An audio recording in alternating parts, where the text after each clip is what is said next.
Kurang dari sebulan lagi, Timnas Indonesia bertemu Cina dan Jepang. Ketua PSSI, Erick Thohir, ingatkan hal ini. Kejutan di Bali, dua pemain tiba-tiba sudah ada di Bali. Kepada media Belanda, Alex Pastoor bikin pengakuan mengejutkan selama tangani Timnas Indonesia. Sangat gila. Yuk Sobat Kamus Bola, kita simak selengkapnya.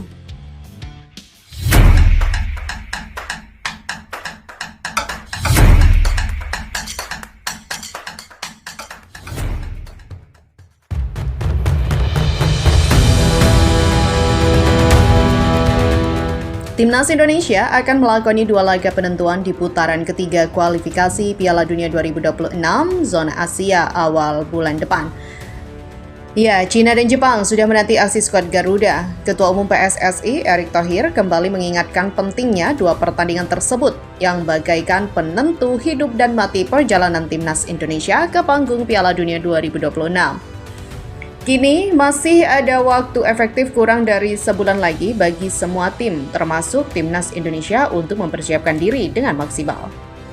1 bulan lagi, Timnas Indonesia akan menjalani dua pertandingan penentu melawan Cina dan Jepang di kualifikasi Piala Dunia 2026 zona Asia.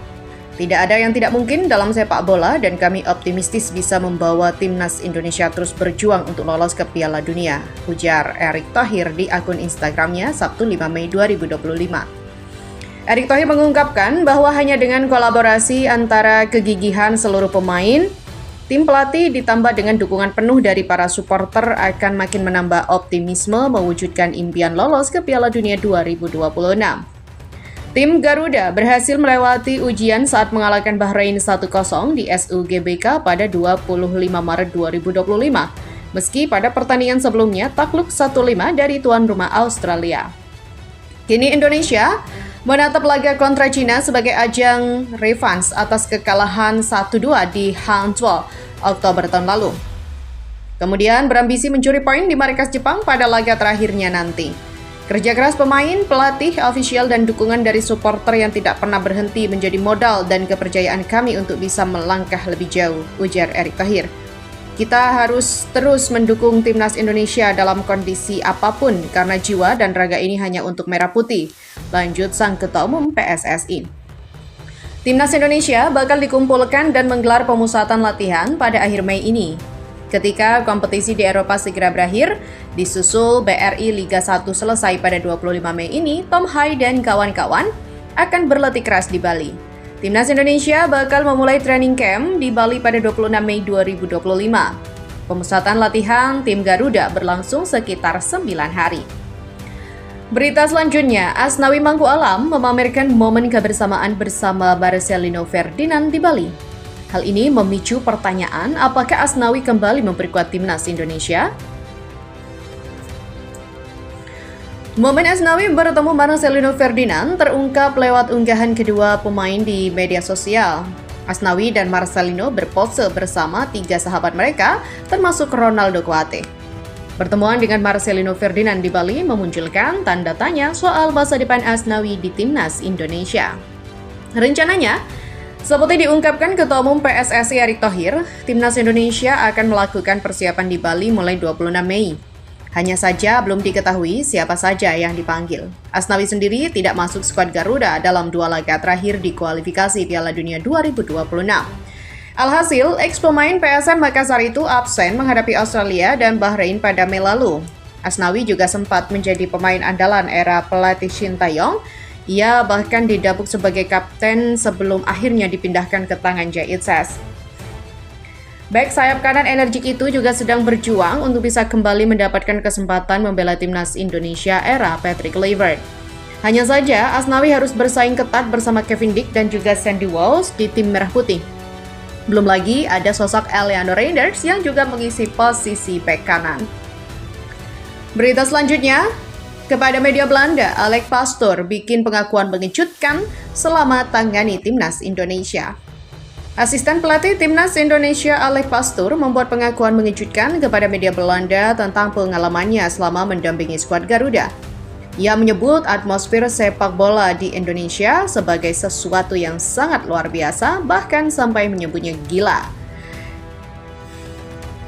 Pastur baru 2 kali berada di pinggir lapangan saat timnas Indonesia bertanding, yakni ketika melawan Australia dan Bahrain pada Maret lalu. Meski jumlahnya baru 2 laga, pengalaman yang ia rasakan sungguh tak biasa. Menurutnya, sambutan dari penggemar di setiap pertandingan begitu fanatik, baik saat bermain di kandang maupun tandang. Sambutan dari masyarakat yang sangat gila, 78.000 orang di stadion dan syukurlah kami menang, kata Alex Pastur dilansir dari laman Football Premier. Dalam pertandingan melawan Bahrain yang digelar di Stadion Utama Gelora Bung Karno, Jakarta, puluhan ribu supporter hadir langsung memberi dukungan. Alex Pastur mengaku sangat terkesan dengan pemandangan tersebut, terlebih karena tim berhasil membalas dukungan itu dengan kemenangan setelah sebelumnya kalah telak dari Australia 1-5. Mantan pelatih Almere City itu juga menyoroti betapa istimewanya sambutan penggemar terhadap para pemain timnas Indonesia, terutama mereka yang berkarir di Eropa. Ia menggambarkan bagaimana para pemain ini tiba sebagai pahlawan. Anda harus membayangkan bahwa banyak pemain yang datang dari Eropa Barat. Orang-orang itu naik pesawat sebagai pesepak bola biasa dan mereka turun lagi sebagai superstar. Hal itu cukup istimewa. Lanjutnya, lebih jauh, Pastur juga berbagi pengalaman soal cuaca ekstrim di Jakarta. Ia mengungkapkan sempat berlari pagi bersama Gerald Van den Boeck dan menyadari betapa beratnya kondisi cuaca panas tersebut terhadap tubuh. Cuaca panas, saya pernah beberapa kali jogging dengan Gerald Van den Boeck. Saat itu kami berlari dengan kecepatan yang sama. Anda benar-benar menyadari betapa beratnya hal itu bagi fisik Anda, tutup Alex. Pengakuan dari pelatih asal Belanda ini menjadi gambaran nyata bagaimana atmosfer sepak bola Indonesia mulai diperhitungkan oleh pelatih dan pemain asing. Dengan fanatisme supporter yang begitu besar, tak heran bila setiap pertandingan timnas Indonesia kini menjadi panggung penuh emosi dan juga kebanggaan. Pemain Persija Jakarta, Witan Sulaiman, mencurahkan isi hatinya terkait absennya ia dari daftar pemain timnas Indonesia untuk laga kualifikasi Piala Dunia 2026 melawan Australia dan Bahrain. Pemain berusia 23 tahun itu menduga strategi mantan pelatih Persija, Carlos Pena, menjadi salah satu penyebab utama dirinya tersisih dari skuad Garuda. Padahal, Witan sebelumnya kerap menjadi langganan pemanggilan ke tim nasional. Namun musim ini performanya menurun karena minimnya menit bermain yang ia dapatkan di bawah asuhan Pena. Ia lebih sering memulai pertandingan dari bangku cadangan bukan sebagai starter. Kalau saya pribadi, mungkin di musim ini saya kurang mendapatkan menit bermain bersama pelatih lama Carlos Pena, ujar Witan dikutip dari bolasport.com Sabtu 10 Mei 2025. Ia juga menyebutkan bahwa dirinya kemungkinan tidak cocok dengan strategi formasi 3-4-3 yang diterapkan Pena. Ya, mungkin saja karena saya kurang cocok dengan strateginya atau saya sendiri tidak tahu itu kenapa. Lanjutnya, ketidakharmonisan itu menurut Witan berdampak pada performanya sehingga tak dilirik oleh pelatih timnas saat ini, Patrick Kluivert. Meski demikian, Witan tetap menunjukkan semangat tinggi untuk bangkit dan membuktikan kualitasnya. Peluang untuk bangkit pun kini terbuka setelah Carlos Pena resmi diberhentikan dari kursi pelatih Persija. Witan berharap pelatih baru Ricky Nelson memberinya kesempatan lebih besar untuk unjuk kemampuan di lapangan. Target pasti ingin kembali ke timnas Indonesia, itu pasti, tegas Witan. Saya akan buktikan di sisa 3 laga ini dan layak ke timnas Indonesia, pungkasnya dengan penuh tekad. Witan kini berambisi mengembalikan performa terbaiknya demi satu tempat di skuad Garuda pada ajang internasional mendatang.